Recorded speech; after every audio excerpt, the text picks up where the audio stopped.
تو یہ بات ذہن میں بٹھا لینی چاہیے. حدیث پاک میں ہے کہ انسان کو رزق گھر کے بیماروں اور کمزوروں کی وجہ سے ملتا ہے. جو گھر کا بیمار بندہ ہوگا اس پر رحم کھا کے اللہ رزق دے دیتے ہیں, یا گھر میں سب سے کمزور ہوتا ہے اس کی وجہ سے رزق ملتا ہے. تو جب رزق ہی ہمیں بچوں کی وجہ سے ملتا ہے تو پھر بچوں پہ کیوں نہ خرچ کریں, کھلے دل سے خرچ کرنا چاہیے, ان کی ضرورتوں کو پورا کرنا چاہیے. ہمیں ایک مرتبہ تجربہ ہوا, ایک آدمی تھا, اس کا بزنس بہت اچھا تھا, کروڑوں میں کھیلتا تھا, ملینر تھا, مگر اس کے اندر مال کی محبت ایسی تھی کہ اپنے گھر کے کسی بھی بندے کا علاج نہیں کرواتا تھا.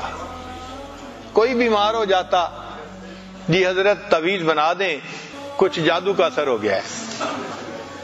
حتیٰ کہ نزلہ زکام کسی کو ہوتا تو اس کے لیے بھی تعویذ بنواتا. ایک دن مجھے کہنے لگا حضرت تعویذ بنا دیں.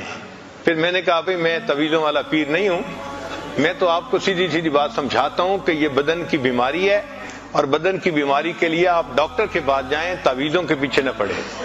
چنانچہ اس کے گھر کے لوگ مہینوں بیمار رہتے تھے, وہ تعویذ پانی میں پلاتا رہتا تھا, ان کا علاج نہیں کرتا تھا. افسوس ہوتا تھا اس بندے کے دماغ پہ کہ اتنا اللہ نے دیا لیکن اپنی ذات پہ خرچ کرنے کی توفیق نہیں تھی. تو یہ مال کی محبت جب دل میں گھر کر جاتی ہے تو یہ بندے کو کنجوس بنا دیتی ہے.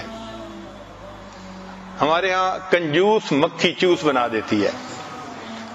مطلب یہ کہ اگر کسی کے کھانے میں مکھی گر جائے تو امیر لوگ تو چلو دوسرا کھانا کھا لیتے ہیں, لیکن جو غریب آدمی جس کے پاس ہے ہی وہی پیٹ بھرنے کے لیے, تو شریعت نے ان کی بھی رعایت رکھی. شریعت نے کہا کہ بھئی اگر مکھی گر بھی گئی تو مکھی کو نکال دو, باقی کھانا کھا سکتے ہو.